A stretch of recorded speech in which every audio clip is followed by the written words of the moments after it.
Hey you guys, welcome back to my knitting podcast series.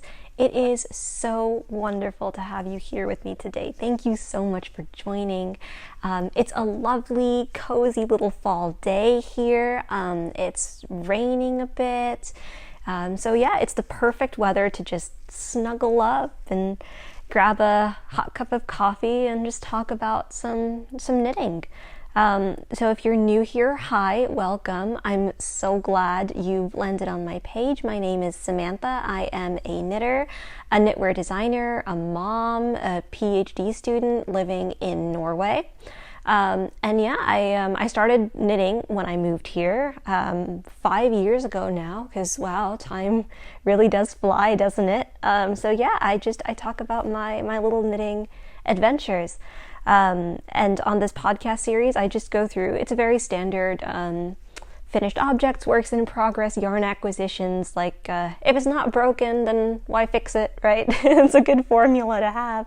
But I also like to do some chatty little, knitting chats where just knitting and talking to you guys about whatever. And then I also like to do a couple yarn reviews. I do roundups a lot.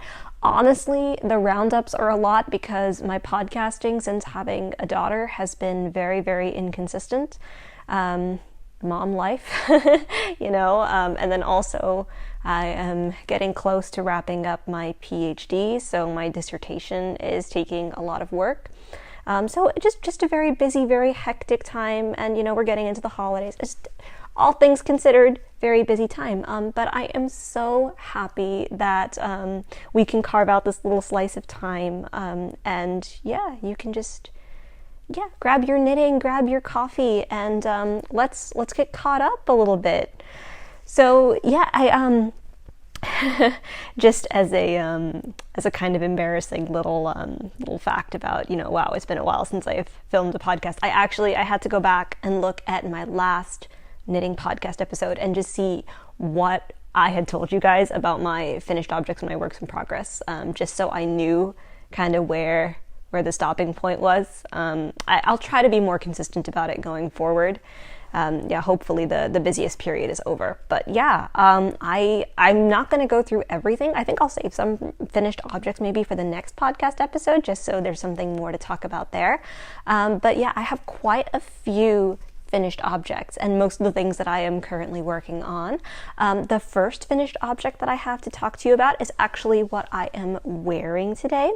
This is the Pollengenser. I'm coming a little closer so you can see this better. This is the Pollengenser.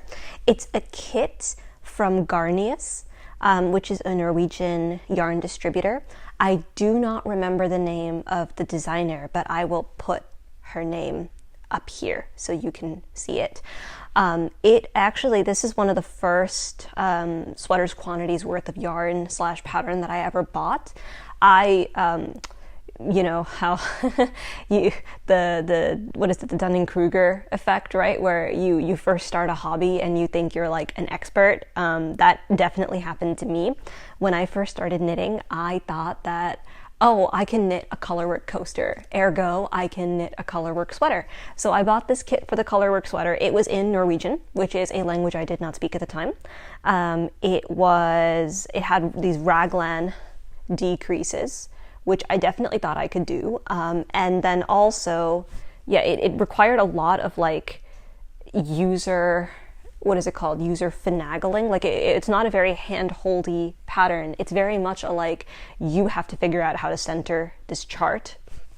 So I definitely wasn't ready for it. And so I just let it be for a while until I just figured, it's time to pick this up. I had knit because you knit from the bottom up, right? So you knit the body and then you just keep the stitches on hold, and then you knit one sleeve and then you put the stitches back on hold. And then you knit the other sleeve, and then you can start knitting the raglan decreases in the round. So I had knit the body and a sleeve, and it was just languishing like that for a while. I actually had the other sleeve in my work bag because my thesis involves a lot of just waiting for EndNote to update. Those of you who are in academia, you understand the struggle. So it's a lot of like just waiting for two softwares to synchronize. And so when that was happening, sometimes it could take like 3 minutes at a time. And so while I was waiting, I would just pick this up and knit like 2-3 stitches and then put it back down, and so on and so forth, and on the commute and everything. So yeah, this had just been sitting there for a while, and then I decided, you know what, I am finally ready. The other thing that was kind of keeping me from finishing it was that the yoke is definitely not a Netflix and knit type project. It's a very involved, very like, you really, really do have to keep track of what you're doing at all times. So yeah, I bit the bullet, so to speak, and I finished this up. And yeah, I am very happy actually with the way that it turned out. I think that it looks really nice. I think it fits really well. I cropped the body. It's actually supposed to be like a solid, I think like at least 10 centimeters longer. Yeah, it's supposed to hit like under your bum, and I don't really like that length. I like things to hit more around my hips, like a little bit above my hips. So that's what I cropped it to do. And I also made the sleeves a bit bigger just because I don't like the feeling that my arms are being kind of really constricted. I'm not a fan of tight sleeves. So yeah, so I made the sleeves a bit bigger, and I think that like that kind of worked out a bit, and that I still had some yarn left over, but not nearly as much yarn as I would have if I just cropped the body, because a lot of extra yarn went into the sleeves, making them bigger. Yeah, and then this is actually knit with a merino superwash yarn called Merino. Yeah, Merino Baby Merino, I think, is the name of the yarn. So that's what I used, and yeah, it is superwash, which if I were to knit this again, I don't think I would have made it in superwash, but that was just what came with the kit. And when I bought it, I did not really understand the difference between superwash and non-superwash, so I bought the superwash yarn. And yeah, it was kind of convenient in that I could just stick it in the washing machine, and then, you know, it did a lot of the drying in the washing machine. I'm sorry, I think the neighbors are doing some construction, so if you hear that in the background, that's what that is. But yeah, so I stuck this in the washing machine. I just laid it flat to dry. It dried very, very quickly because obviously the washing machine drains so much water.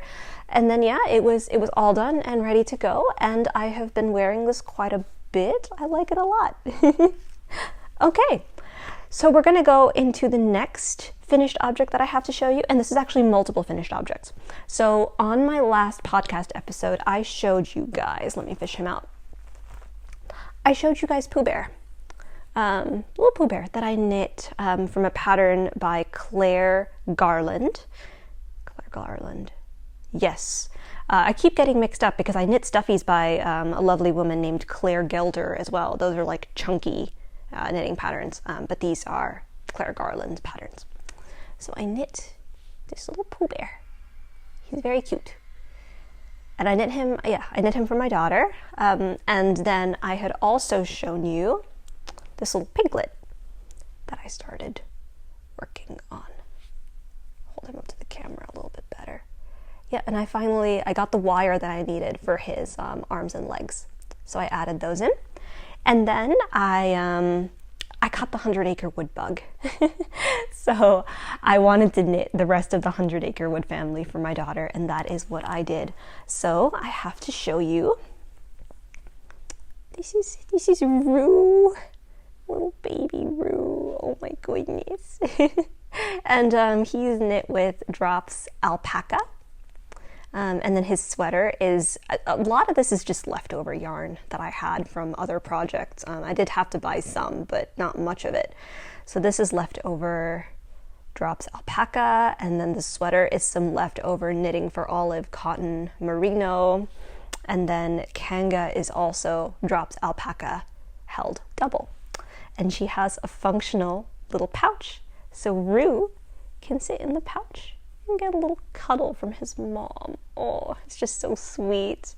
So I knit them, and then I also knit Tigger with a very bouncy tail, because obviously, and he is also knit in drops Alpaca. Let's see. I want to show you guys like These patterns are very, very well written. She uses a lot of stitch markers. They are like sewn up. There's a lot of sewing involved, but it's not so bad because of all the markers and the matching up. So yeah, this is Tigger. And then we have Owl. And Owl has these glasses, which are a little too small for him. I couldn't get bigger glasses. Hang on. Gotta fix him. There we go. Owl and his little bit too big for him, or too small for him glasses. And he has wire in his little feet as well, so that can help him stand if he needs it. And a little teal. And he's also made with mostly drops alpaca. You hold 2 strands together to create this little melange effect. Yeah, he's a little smooshed at the moment. And I knit Rabbit. I think Rabbit was my last little buddy. He was pretty easy to knit. He's a pretty simple construction here. And last but not least, Eeyore. And Eeyore's tail had to have a little crocheted bow on it, so I gave him a crocheted bow tail. So yes, this is let's get them all together, if I can. I don't know if I can hold them all at the same time, but I will give it my best. Oh no. Okay, well, this is just gonna have to be how it goes. Here. Oh no, everything is falling. But yes, this is my 100-acre wood family. So all of these little buddies, and I wanted to have them all ready for my daughter's first birthday, so that they could all wear their tiny party hats and celebrate with her. And I'll put a picture up here on the screen of that happening, because I did manage to do it. And I was very pleased with myself. I don't think she didn't really notice what was going on. She was just like, give me the wrapping paper. She didn't care about much else. But it was for me. I wanted to have it. I wanted to have that as a memory that I did that on her first birthday, and I did. So hopefully one day. She's starting to get a little more interested in stuffed animals now. So we'll see.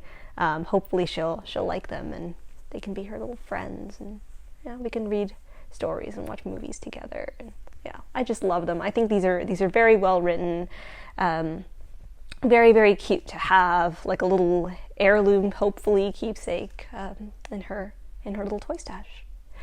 So yes, that is my first finished object. I guess it's multiple finished objects, but I'm going to count all of that as my first one. And then I also have a couple sweaters that I have knit for her. So this is I showed you this on, I'm actually unsure what'll go up first. I did a roundup of like all the knits that she currently has in her wardrobe, and this was in it.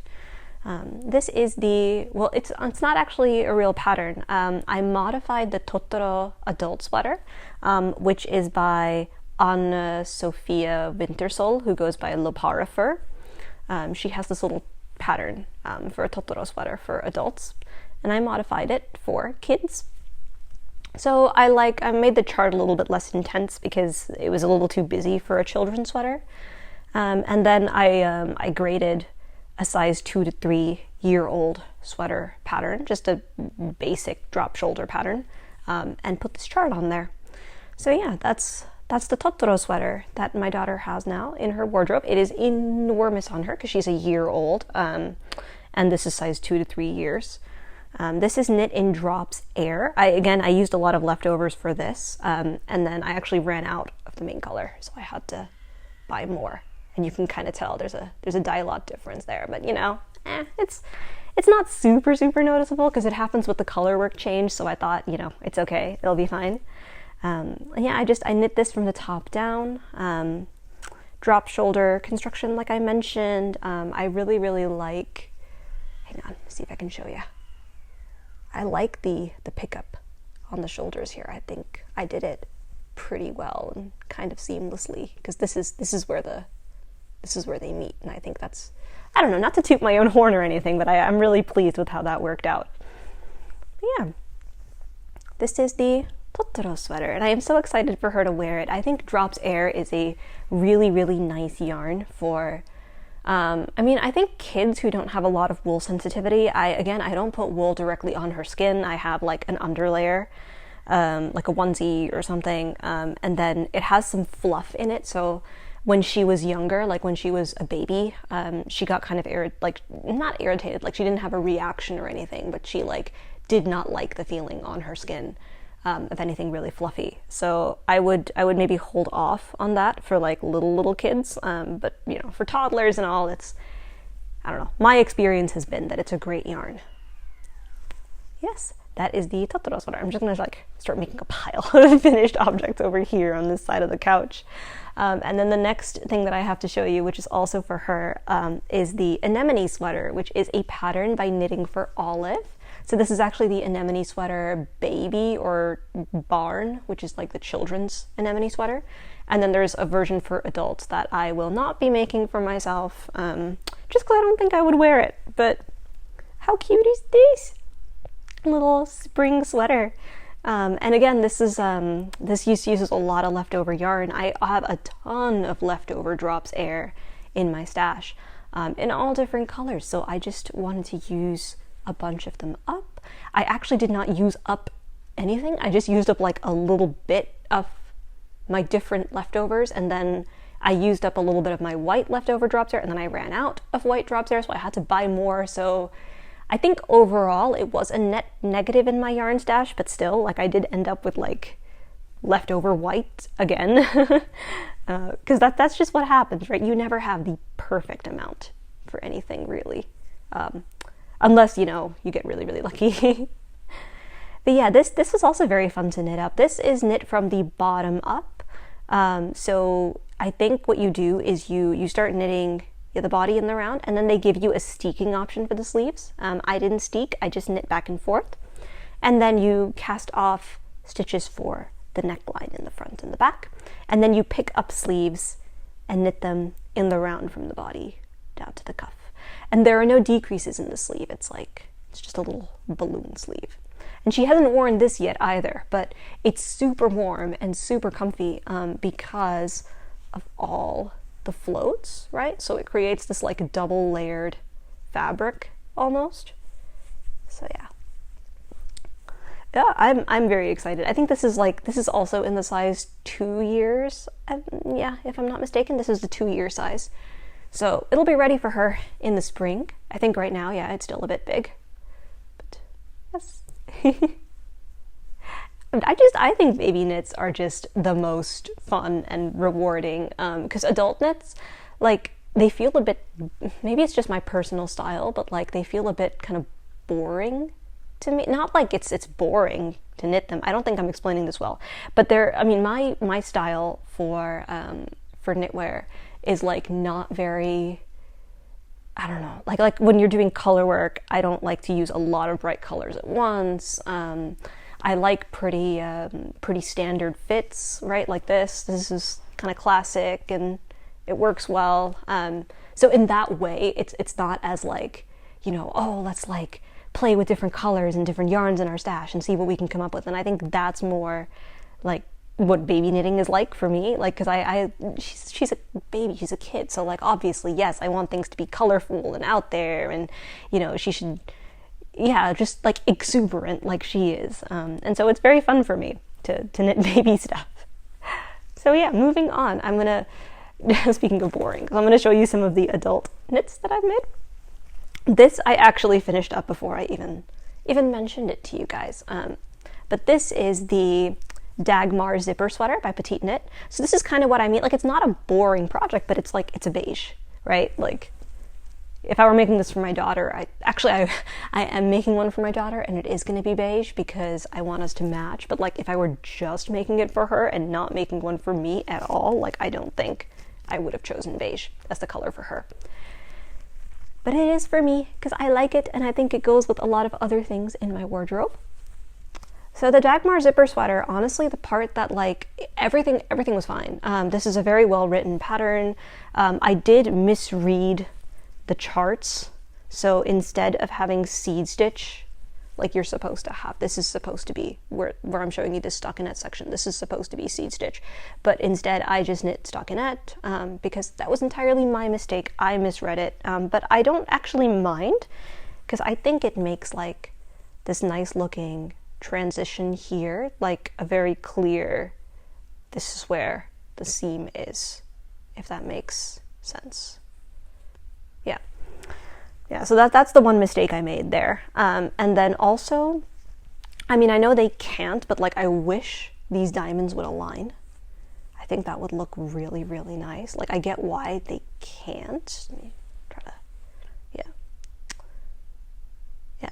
yeah, like the perfectionist in me is like, ooh, I really want that to match up, but like it obviously cannot. But yeah, so that process was fairly nice, fairly straightforward, until it got to the zipper, at which point I consulted Knitting for Ev, I believe. Is it Knitting with Ev? I will link her channel here. Her name is Ev, and she is a wonderful knitter, and she has a lot of project vlogs that I find really, really helpful. And she has an entire project vlog on the Dagmar zipper sweater, because she made it, and she kind of chronicled her whole process from start to finish. And the zipper section especially, she focuses a lot on like choosing the zipper and knitting these parts, like that kind of go where the zipper is, and then sewing the zipper in. She has a lot of information on that, and I basically just followed everything she did. And yeah, it like, look, it's a zipper, it unzips. This is my first zipper sweater. I've never actually, and now it's like, my husband wants one too, because he was like, oh, what a cool quarter zip. He loves quarter zips. So I don't think I'll pay the money to buy the same pattern, but the male version, because I think the only difference between the female and the male version is that the women's has short rows and the men's doesn't. And honestly, I think it would fit well on him with short rows too. So I think I'll just like take his measurements and then make him whatever size he's supposed to be. This is the size 1. Yeah. And I think she recommends Peer Gynt. And I have used Peer Gynt yarn in the past. Like I used it, for example, for my Strand sweater, along with some thin silk mohair. And that's a nice yarn. I just, it feels kind of itchy on my fingers, so I didn't want to work with it again. And so I went with the Double Sunday.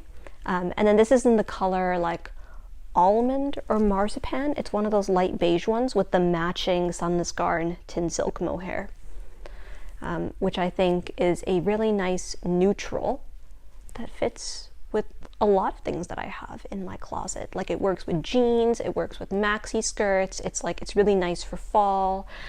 It works with, I have like navy blue trousers, black trousers, corduroy pants. Like it works with like everything that I have that I wear kind of on pretty regular rotation. So I wanted like a staple, and I think this definitely is it. One of the issues I've been having is like I like the sweater to be zipped all the way up, but then when it is zipped all the way up, I think it rubs against here, and I do wear makeup, so then I get a little bit of makeup rub off. So I'll have to see how to deal with that as it keeps happening. But other than that, I am really, really pleased with how this turned out. I think I did go up on needle size. I always go up a needle size with Petite Knit patterns, but still like my tension is just a little bit tight. So it did end up smaller than I thought it would. Not necessarily a bad thing. It's just less oversized than I thought it would be. So just notes to keep in mind if you're knitting the Dagmar zipper sweater. Yeah, a lot of people have gone up half a needle size at least. So then I also went up half a needle size with the ribbing to stay consistent.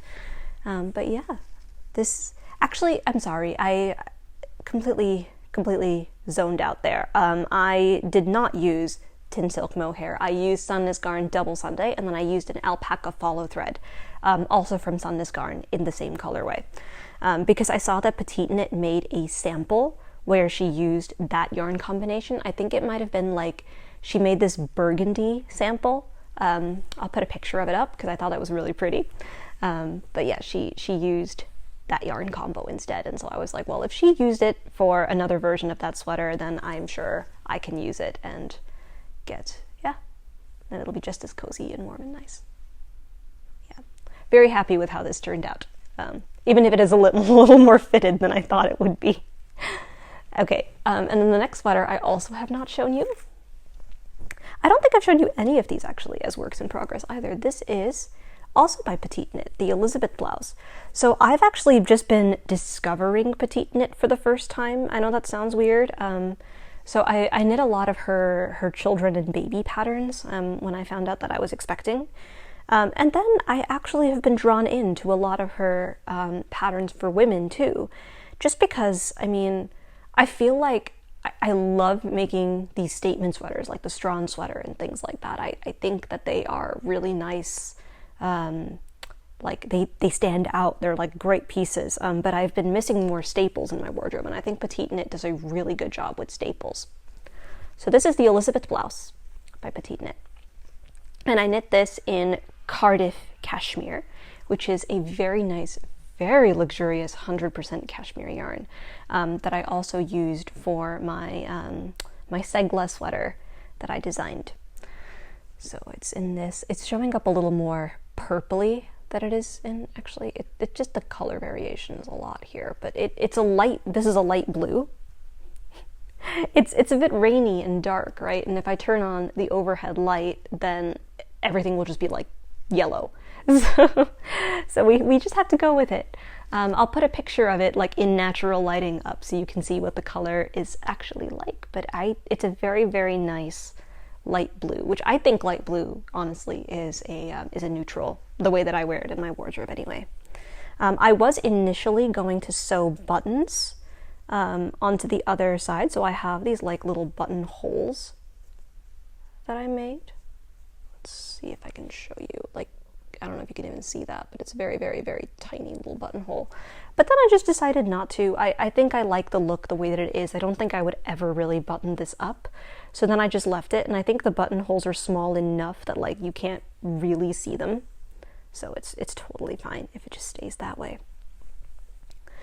And then the collar, I think it would be nice if it were a little less floopy, but it's just the look of it, right? Like it is a polo, but it's supposed to be a bit of a relaxed polo, so it just sits like this. And it's kind of nice. It reminds me, honestly, a little bit of like, I don't know if you've been seeing those sweaters that are coming out from like Cezanne and things, like, what is that called? It's like the sweater that has like the sailor back. I forget exactly what the name of the sweater is, but I'll put a picture up so you can see what I'm talking about. But like those kind of like very nautical, very like sailor inspired sweaters, it feels kind of like that. Like honestly, if you just took this and if you knit this collar longer, it could very well just be that. So yeah, I like this. I think this is super cute. Gotten a lot of wear out of it already, and it's very warm, so it'll be really nice for the winter that's coming up too. And then the last finished object that I have to show you today is the Tonight top by Lily Kate Makes, which is the first garment that I have ever made in black. And I did it because her sample is in black, and it just, I mean, it's very, very Princess Diana vibes. I loved it. So I wanted to make my own, and I did. This is the size 1 in Knitting for Olive. I think the colorway is like licorice in their merino wool. It's their blackest black, basically. And you can't really see a lot of the details of this because it's knit in black yarn, and this was also very annoying for me while I was knitting it, which I guess is why people avoid black yarn, right? But it has these, I don't know if you can kind of see that texture there. It has some purl bumps along the side, along both sides. It's a turtleneck. So you knit, I think it's it's kind of like a drop shoulder, right, where you knit stitches for the front and knit stitches for the back, and then you join the front, and then you join the whole body in the round. And then I really, really like these double knit little, I don't even know what these are called. They're like cuffs, kind of, or the armhole opening double knit. It's really, really nice. And the fit is amazing. So I was size 1 on her chart, I think, like perfectly. And I did not deviate from anything that she wrote. I didn't like knit it longer, shorter, whatever. I just knit to her measurements. And it is perfect. Like the length is perfect. The armholes sit perfectly. Nothing bunches, nothing pulls. It's not uncomfortable. It's not too tight. It's like chef's kiss. The fit is amazing. I would definitely knit more versions of this. I'm already thinking about like a white or an off-white one, just to have another staple in my wardrobe. Probably with the same yarn, so I'd buy more knitting for olive merino for this. I think for the size 1, it only took like 2 skeins and some change. Could be wrong, maybe it was 3. But it really wasn't that much yarn at all. So yeah, I think I might just buy more for another top, because this is so nice. Especially like when the weather, like now it's a bit cold, but when the weather is like between 15-20 degrees Celsius, it's perfect weather for this. So yeah, that is my tonight top. Greatly recommend if you are looking for a tank top pattern. I love it. I've been reaching for it so much. I finished it kind of at the end of the summer, but I still wore it like a ton before it got a little too cold for tank tops. Okay. Now moving on to my works in progress. So I like to have a variety of works in progress going at the moment, just to like preface this. I like to have something going for my daughter. I like to have something for me, and then I like to have like an accessory pattern of some sort. So that is what I have. And then I have one additional little bonus thing to talk about too. So the first thing I have going, and it's actually time for me to add more yarn, and I've just now started this. I am making the Fox Isle socks. I forget the designer name, I'm so sorry. I'll put it up there. But this is a project that I have been wanting to make since I first started knitting. And now I finally have, like with my leftover stash, I have all the colors I need to make the Fox Isle socks, which is like so cool. So I've cast them on and I've started to make them. So the Fox Isle socks, they're these little Fair Isle socks that have little fox faces. It's just, yeah. I'm thinking they would mostly be home socks for me, just because I think that like if I put them inside my winter boots and like stomped around in them all day, it would just not be doing them the service that they deserve. So yeah, I've just started knitting. This is in Drops Nord, same yarn I used for Eeyore. And then some Drops Alpaca, which is the same yarn I used for Tigger. And then I have a little bit of black yarn, Alpaca yarn, that I also used for Tigger, and some white Merino superwash, which I used on the Totorogenseren. So yeah, it's all leftovers, right? And yeah, I'm gonna make this. I figured it was Socktober, and I've never knit socks for myself, but if I could at least cast on a pair of socks, then that would make me happy. And then that is my accessory pattern that I'm working on right now. So yeah, these are my other colors that I have here. So yeah, that's exciting. I think that's gonna be my sock pattern. So the next pattern that I have is kind of exciting, because the yarn from the socks ties into this. This is, you may remember, this is the sweater that I made for my husband earlier. I think it was like 2023, 2024. It was a while ago that I cast this on, but then I finished it.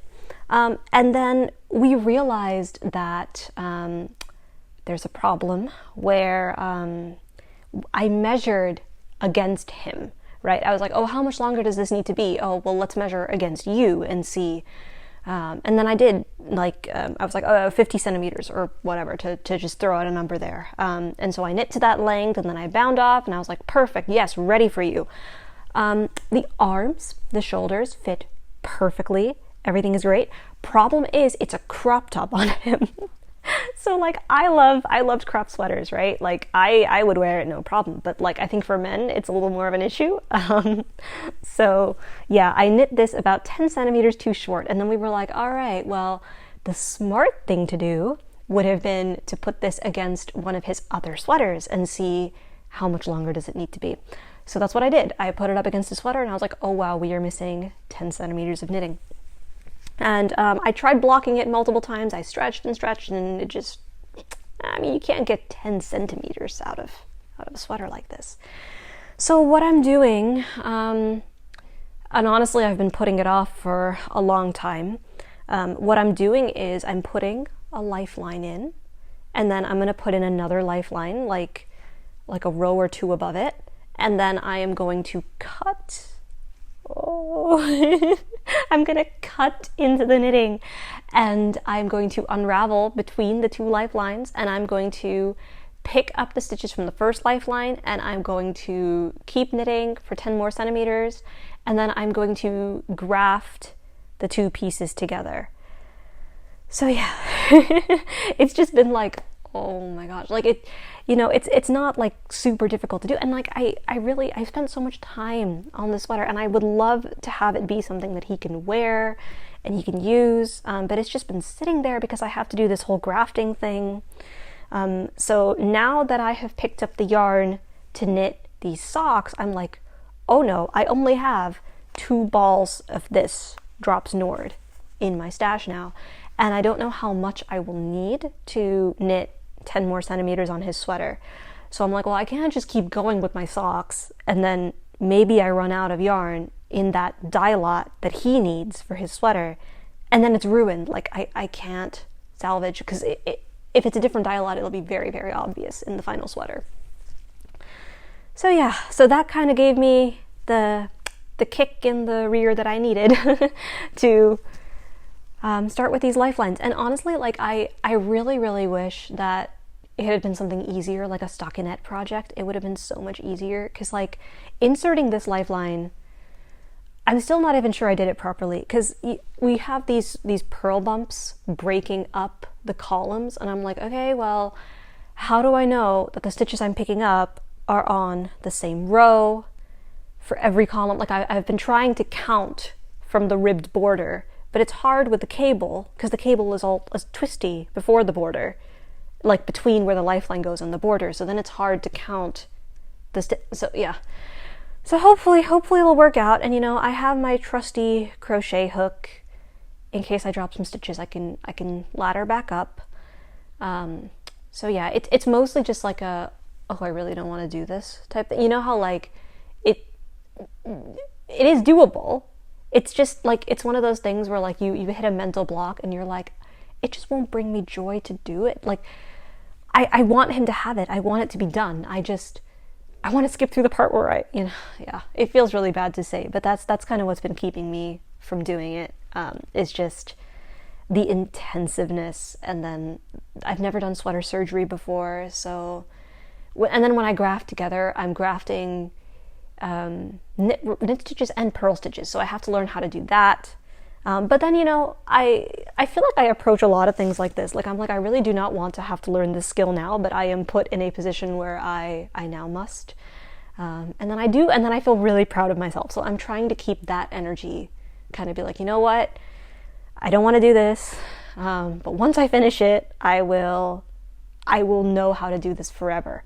So that is a nice incentive to work towards. And of course, he will have a nice sweater that he can wear at work, because right now he only has an outdoor sweater, not like a nice indoor sweater, and this will be his nice indoor sweater. And I mean, I did so much work. Like this is my pattern. I'm not going to write this up just because it's been way too much time now. I forget a lot of what I did with the grading.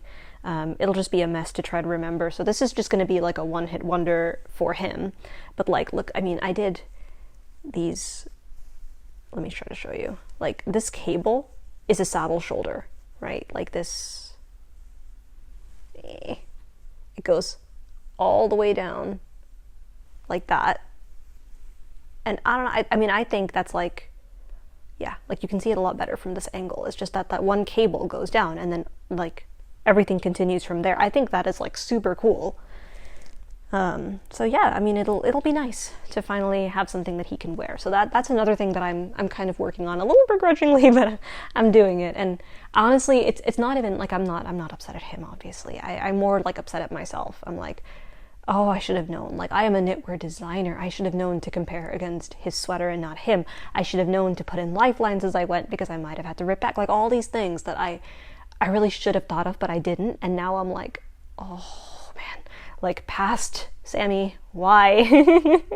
But yeah, you know, it'll happen. It'll be good. Yeah. But anyway, my next work in progress is I'm making these little overalls for my daughter. Let's see if I can show you the front. Yeah. So this is the front, and these little overall straps will come up, have little buttons, other strap, like this. Oi. Like this. Yeah. So I'm making her a pair of overalls because I realized that she doesn't have a lot of knit pants. She has a ton of sweaters, but not so many pants. And like, obviously the pant pattern that I picked up first is like the most demanding, intensive, hand-hurting pattern that I could have, which is, it's by Klumpa Lumpa, which is a Norwegian company that writes sweaters for children.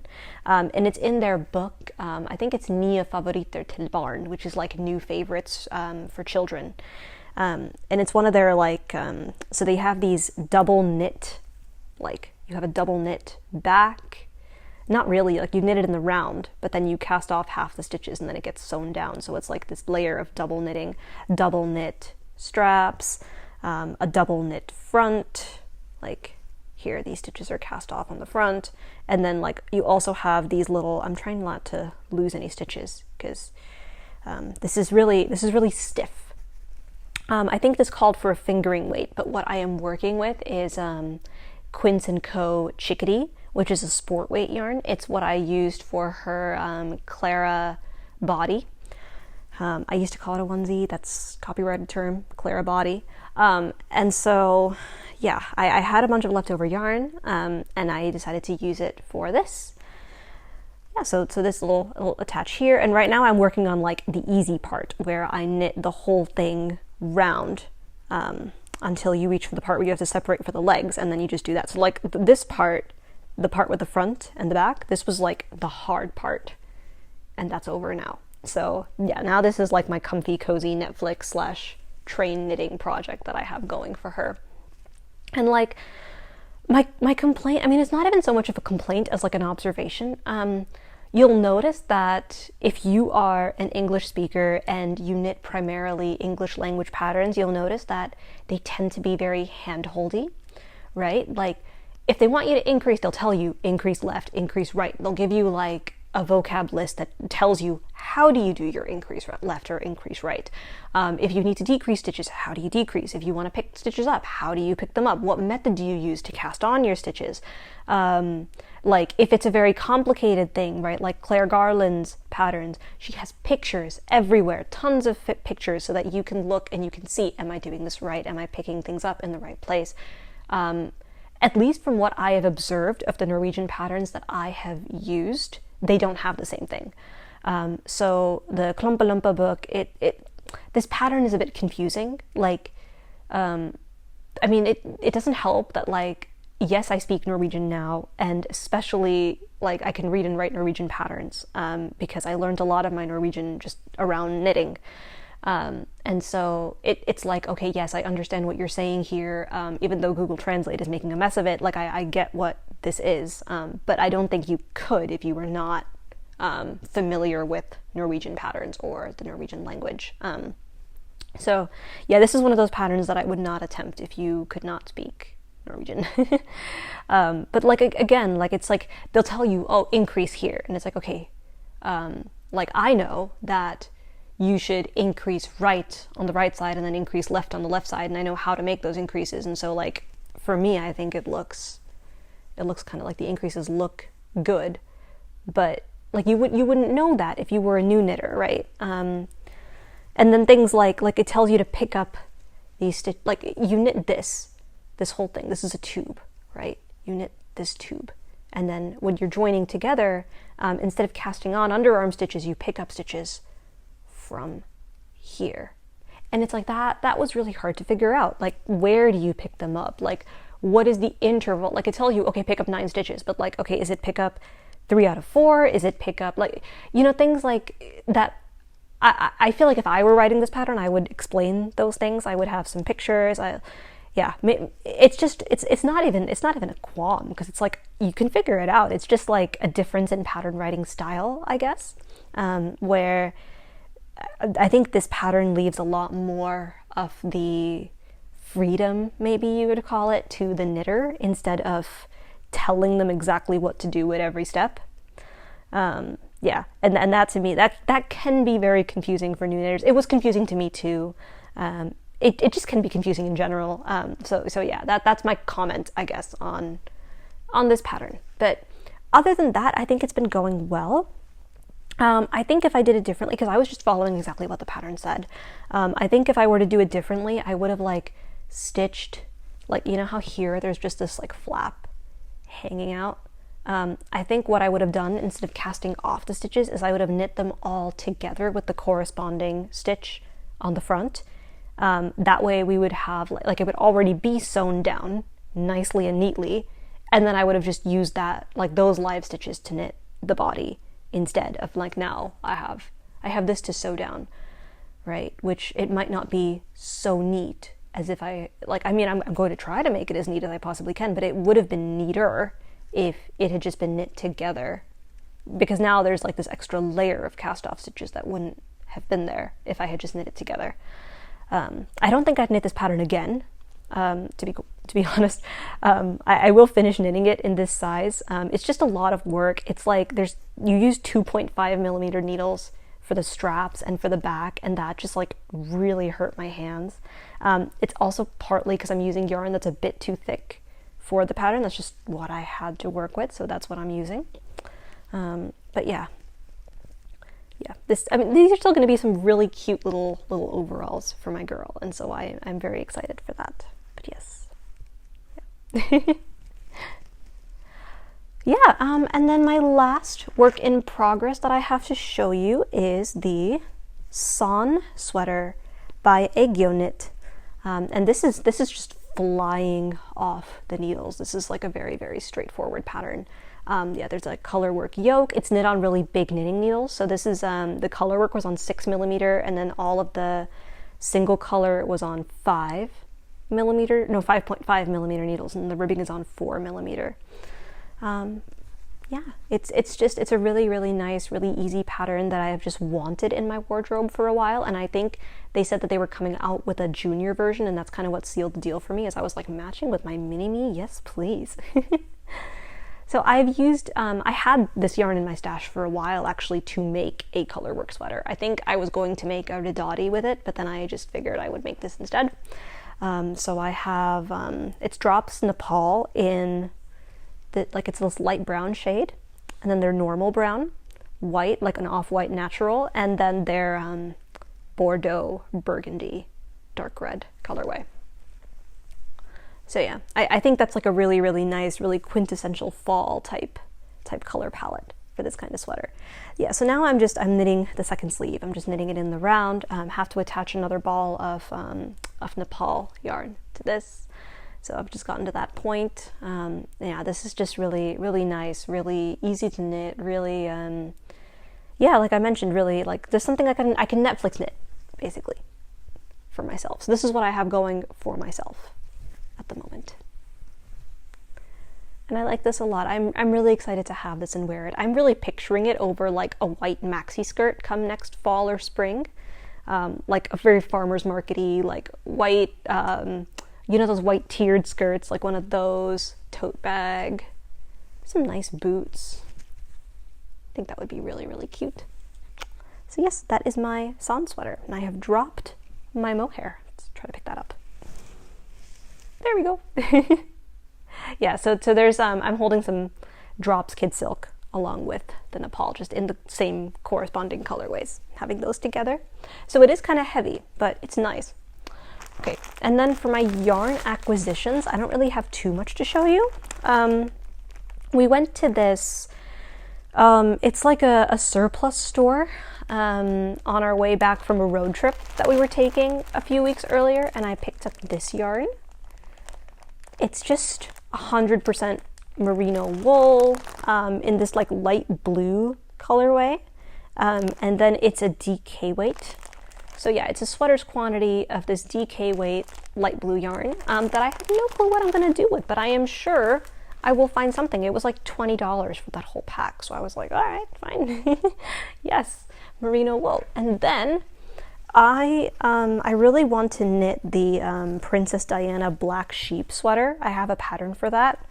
And I just thought it would be a really, really cute little sweater to have, maybe around Valentine's or Christmas, or, you know, something that the red would be nice for. So I bought some Drops Baby Merino to make it. So this is going to be my main color. It's the Drops Merino color 16. It's really, really bright red. And then I have the white for most of the sheep. This is just this is their off-white, I think. Yeah. It's a very white off-white, but it's there. And then one little skein of black for the little black sheep on each side. So yeah, this is going to be my black sheep sweater. And I have, yeah, this whole bag is just full of yarn for the black sheep sweater. Yes, that is everything that I had to talk to you about today. There will be more. I'm really hoping to have a more regular schedule where I update you a little more often. It was so lovely to chat with you today. If you want to leave me a comment, let me know what you were working on. Let me know if you've knit any of the things that I've made, how you're liking them, how they hold up. Yeah, just anything really. I love having conversations with you guys. I've really missed it. So yeah, I'm just hoping to get back into it. And as always, you know, if you want to say hi elsewhere, I am over on Instagram as the Strikkechick. You can find me on Ravelry as the Strikkechick as well. And then yeah, I sell patterns on Ravelry and my website if you're interested in checking those out. So yes, until next time, I hope you have a wonderful, wonderful fall day and a lovely week ahead. Bye!